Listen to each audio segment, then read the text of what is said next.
Bonjour chers étudiants en médecine, cette vidéo sur le cours d'hématologie parlera sur le système ABO. Le sang n'est pas composé uniquement de globules rouges. Lorsque vous faites un don de sang par exemple, votre sang va être séparé en trois parties différentes. On va centrifuger le sang que vous avez donné. On va avoir les globules rouges qui vont être donnés à une personne qui en a besoin. On aura les globules blancs qui seront donnés à d'autres personnes. Et le plasma qui sera donné à une personne qui a besoin de plasma. Donc, lorsque vous faites un seul don de sang, votre sang va être distribué, va être utilisé pour trois types de personnes. Parce qu'on utilise les globules rouges, les globules blancs et le plasma. Dans le sang, on a ce qu'on appelle les antigènes. Ces antigènes sont au niveau des globules rouges. Il existe deux types d'antigènes. On a ce qu'on appelle l'antigène A et l'antigène B. Euh, bon, moi je décide de schématiser l'antigène A par cette forme ronde et l'antigène B par cette forme triangulaire. Retenez que les globules, enfin les antigènes sont présents euh, au niveau de la membrane des globules rouges. Maintenant, on va parler des anticorps. Les anticorps ne sont pas présents au niveau des globules rouges, mais ils sont présents dans le plasma. Un anticorps a une forme comme celle-ci. Il va avoir des récepteurs qui vont neutraliser les antigènes avec lesquels il s'emboîte. Par exemple, l'anticorps anti-A va très bien s'emboîter avec l'antigène A et l'anticorps anti-B va s'emboîter avec l'antigène B. Maintenant que nous avons vu les antigènes et les anticorps, nous pouvons parler des groupes sanguins. Il existe quatre différents groupes sanguins. On connaît le groupe A, B, O et AB. Pour une personne qui est du groupe sanguin A, elle va posséder un globule rouge sur lequel, sur sa surface, il va posséder des antigènes A, ce qu'on a vu tout à l'heure. Nous, on a décidé de les représenter, enfin de les schématiser par des ronds. Ça, c'est au niveau des globules rouges. Au niveau du plasma de cette personne qui est de groupe A, elle va posséder des anticorps anti-B. Pourquoi vous allez me dire pourquoi elle ne possède pas des anticorps anti-A? Bah, si elle possède des anticorps anti-A, les anticorps anti-A vont s'attaquer aux globules rouges. Et nous, on ne veut pas que cela se produise. Dans le plasma de cette personne, elle doit s'attaquer aux antigènes qu'elle n'a pas. Pour une personne qui est de groupe B, elle a à la surface de ses globules rouges l'antigène B. Et dans son plasma, elle va donc logiquement posséder l'anticorps anti-A. Car elle ne possède pas l'antigène A, elle possède l'antigène B.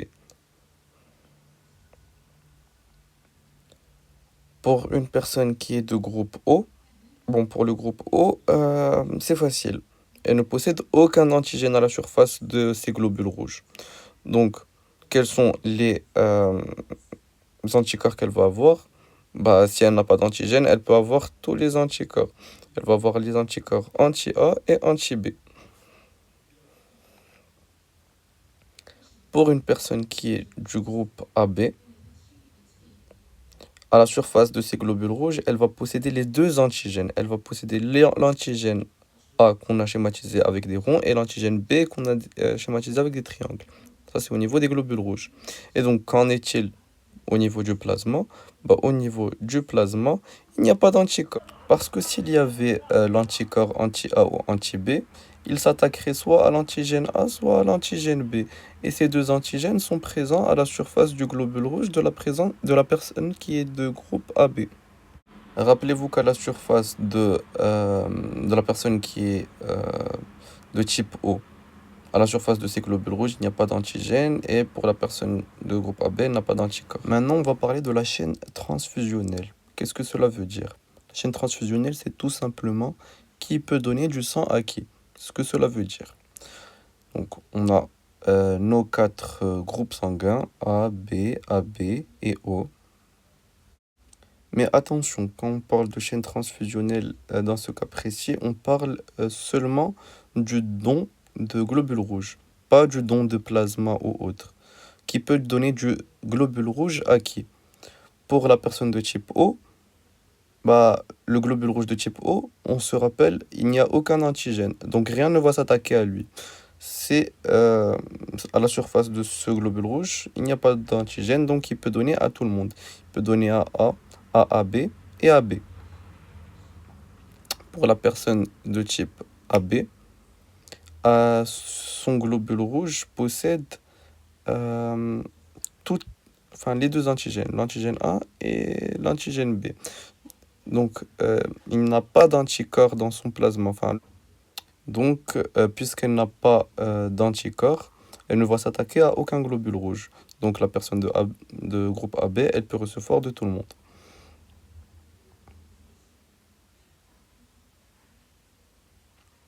Donc, la personne de groupe AB, on appelle ça un receveur universel. Et la personne de groupe O, on appelle ça un donneur universel. Mais attention, après avoir vérifié si une personne pouvait recevoir ou pas un certain type de globule rouge, il reste une dernière chose à vérifier. Grâce au système Rhesus, il existe deux types de Rhesus, Rhesus positif et Rhesus négatif. Il faut juste retenir qu'une personne de Rhesus négatif peut donner à une personne de Rhesus positif, mais une personne de Rhesus positif ne peut pas donner à une personne de Rhesus négatif. Voici un exercice qui vous permettra de mieux comprendre. Un patient est amené aux urgences et a besoin d'une transfusion immédiate de culot globulaire, c'est-à-dire un sac de globules rouges. Après vérification de sa carte de groupe sanguin, il est déterminé comme étant AB négatif, c'est-à-dire qu'il est de groupe AB et il est Rhesus négatif. Donc, on va schématiser tout ça pour mieux comprendre. On va schématiser le globule rouge que ce patient possède naturellement et les anticorps qu'il possède. On sait que le patient est de groupe AB. Qu'est-ce que cela veut dire? Ça veut dire que ces globules rouges possèdent les anticorps A et les anticorps B simultanément sur un même globule rouge. Qu'est-ce que cela peut bien vouloir dire au niveau des anticorps? S'il possède les deux antigènes, ça veut dire qu'il ne possède aucun anticorps. Donc ce patient n'a pas d'anticorps. Et donc si l'on se concentre uniquement sur le système ABO, sans parler maintenant du système Rhesus, il peut recevoir de tout le monde. Il peut recevoir, enfin c'est ce qu'on appelle un receveur universel. Il peut recevoir A, B, O bien sûr, parce que c'est le donneur universel, et donc aussi AB. Mais maintenant, concentrons-nous sur la partie Rhesus. On sait que ce patient est Rhesus négatif et il faut se rappeler que Rhesus négatif donne à Rhesus positif, mais Rhesus positif ne donne pas à Rhesus négatif. Rhesus négatif est un donneur et non pas un receveur, contrairement à Rhesus positif. Donc, ce patient est Rhesus négatif, donc il ne peut recevoir que Rhesus négatif. Donc, quels sont les groupes sanguins qu'il peut recevoir? Il peut recevoir A négatif, B négatif, O négatif et AB négatif. À présent, on va s'intéresser à l'hérédité des groupes sanguins, c'est-à-dire pourquoi une telle personne est de tel groupe sanguin. Il existe quelque chose qui est caché en nous et qui existe en deux versions, c'est ce qu'on appelle les allèles. On va parler précisément des allèles qui vont faire apparaître les groupes sanguins et des groupes sanguins qu'elles donnent. Il y a deux informations à retenir. Il faut savoir que l'allèle A et l'allèle B sont ce qu'on appelle codominants. A égale B. Il faut aussi savoir que O est récessif, c'est-à-dire que O est en quelque sorte plus faible que les allèles A et B. On va voir toutes les possibilités qui existent. Imaginons qu'une personne possède l'allèle A en deux fois. L'allèle A de sa mère, l'allèle A de son père. Elle va avoir le groupe sanguin A. Maintenant, imaginez qu'une personne a l'allèle A et l'allèle O. Elle va avoir quoi comme groupe sanguin? Vu que O est récessif, donc elle va avoir le groupe A. Elle va être de groupe A. Maintenant, imaginez qu'une personne a 2 fois l'allèle B. Elle va être de quel groupe sanguin? Logiquement, elle va être du groupe B. Il ne peut pas y avoir autre chose. Et si elle a l'allèle B et l'allèle O, vu que O est récessif, elle va être de groupe B. Jusqu'à présent, tout est logique. Maintenant, imaginez qu'une personne a l'allèle A et l'allèle B. Je vous ai dit que ces deux allèles sont codominants. Ça veut dire si il a l'allèle A et l'allèle B, elle va être de groupe AB. Pour l'instant, c'est très simple. Et pour finir, si une personne a l'allèle O en 2 fois, même si ces deux allèles sont récessifs, on ne peut pas avoir autre chose, donc elle va forcément être de groupe O. Pour une personne qui est de groupe A, il y a 2 possibilités pour la composition des allèles qu'elle a. Si une personne est de groupe A, on ne sait pas si elle a l'allèle A et A ou l'allèle A et O. Parce que dans tous les cas, ça revient au même. Elle est de groupe A. Et il en est de même pour une personne qui est de groupe B. On ne peut pas savoir si ses allèles sont B et B ou B et O. Parce qu'elle est de groupe B. On ne sait pas l'autre allèle qu'elle a, si c'est un B ou un O. Mais elle a forcément un allèle B. Maintenant, pour une personne qui est AB, elle a forcément l'allèle A et l'allèle B. Et pour une personne qui est de groupe O, elle a forcément 2 allèles O. Une mère, comme tout individu, possède 2 allèles qui définissent le groupe sanguin. Une mère possède un premier allèle, l'allèle numéro 1, et un deuxième allèle, l'allèle numéro 2. Un père, lui aussi, possède 2 allèles, un premier et un deuxième, qui définissent bien évidemment le groupe ABO.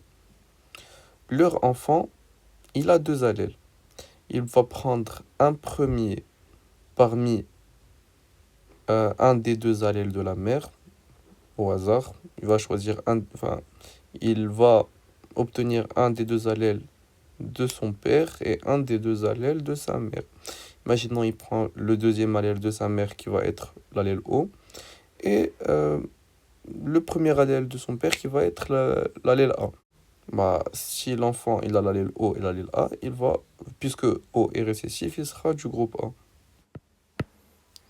J'ai un petit exercice pour vous que vous allez aimer. Je vais vous raconter, ça va être un exercice sous la forme d'une histoire. On a un jeune couple qui est marié. Le mari, il est de groupe AB. Sa femme est de groupe B. Et il donne naissance à un enfant. Cet enfant, on l'emmène chez le médecin. Et le médecin fait des analyses sur cet enfant et découvre qu'il est de groupe O. Mais en comparant avec les groupes sanguins de ses parents, le médecin se pose des questions. Il a la certitude que cet enfant n'est pas l'enfant du père qu'il prétend être. Pourquoi? Parce que le père, il est de groupe AB. Donc le père a forcément l'allèle A et l'allèle B. La mère, en revanche, elle est de groupe B. Donc elle a forcément un allèle B, mais on ne sait pas si le deuxième allèle, il est soit B ou un O, qui est récessif. Bon, puisque on ne peut pas douter du fait que la mère soit bel et bien la mère de l'enfant, vu que c'est elle qui l'a enfanté, on suppose qu'elle a forcément du groupe O et qu'elle a donné cet allèle à l'enfant. Mais O est récessif. Il a forcément un autre O. Mais d'où vient ce O? Le père n'a pas de O dans ses allèles. Il a l'allèle A et B. Donc ce deuxième O vient d'où? Le père a des suspicions. Il part demander à son jardinier quel est son groupe sanguin et découvre que ce jardinier est de groupe A. il est de groupe A. Donc, il a deux allèles. Il a forcément l'allèle A, mais un deuxième allèle qui est soit A ou O. Après plusieurs tests, on découvre que le jardinier a les allèles A et O. Et que la femme a trompé son mari avec le jardinier qui a donné ce deuxième allèle O à l'enfant. Donc le mari n'est pas le père et c'est le jardinier. Pour finir, je vous propose quelque chose pour savoir si vous avez bien compris ce chapitre ou pas. Bon, comme je vous l'ai dit précisément, lorsque l'on prélève du sang, on le sépare en trois parties différentes. On a les globules rouges, une petite partie qui contient les globules blancs et le plasma qui contient les anticorps. Tout à l'heure, lorsqu'on a parlé de chaîne transfusionnelle, on a parlé uniquement de transfusion de globules rouges. Mais si l'on suit la logique, la transfusion de plasma marche avec exactement la même logique que la transfusion de globules rouges, puisque le plasma contient uniquement les anticorps et ne contient pas les globules rouges. C'est comme si l'on faisait une transfusion d'anticorps. Pour cet exercice, un patient est de groupe A positif et il a besoin d'une transfusion de plasma. Quels sont les donneurs possibles? Attention, on parle de plasma et pas de globules rouges. Ce n'est pas la même logique qui s'est appliquée tout à l'heure lors de mon explication.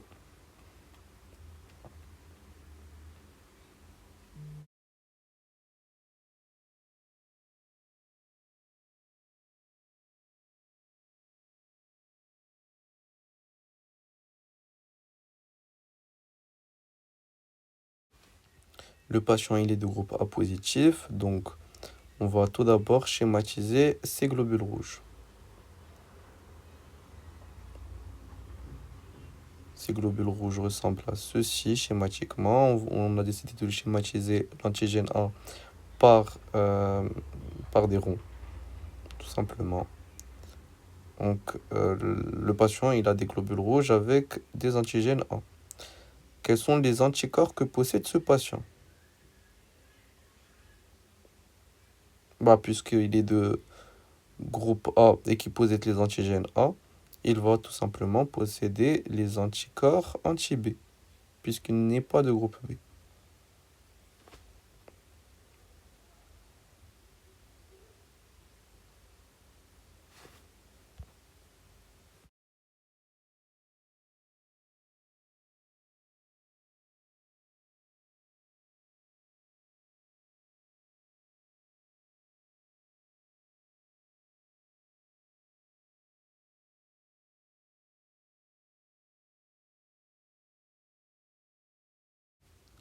Quel est le danger pour ce patient?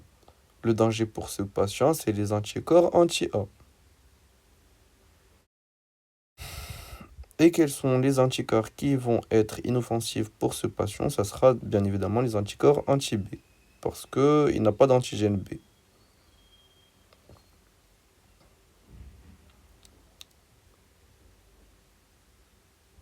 Le groupe B, il possède des anticorps anti-A. Donc ça, c'est dangereux pour le patient. Alors déjà, parmi les groupes sanguins, le groupe A, on peut l'administrer à ce patient. Qu'en est-il pour le groupe O? Le groupe O, il possède les anticorps anti-A et anti-B. Bon, on sait que les anticorps anti-A sont dangereux, donc O, on exclut. Qu'en est-il pour AB? AB, il n'a pas d'anticorps, justement. Donc, c'est OK. On peut administrer le plasma d'une personne qui est qui est de groupe AB. Donc, les deux groupes A et AB, on peut donner leur plasma à un patient qui est de groupe A+. Maintenant, il faut penser côté Rhésus. On sait que Rhésus négatif donne à Rhésus positif et notre patient, il est... Mais en fait, quand on parle de plasma, de transfusion de plasma, le résus n'a pas vraiment d'importance, donc on peut administrer A négatif, AB négatif, A positif et AB positif.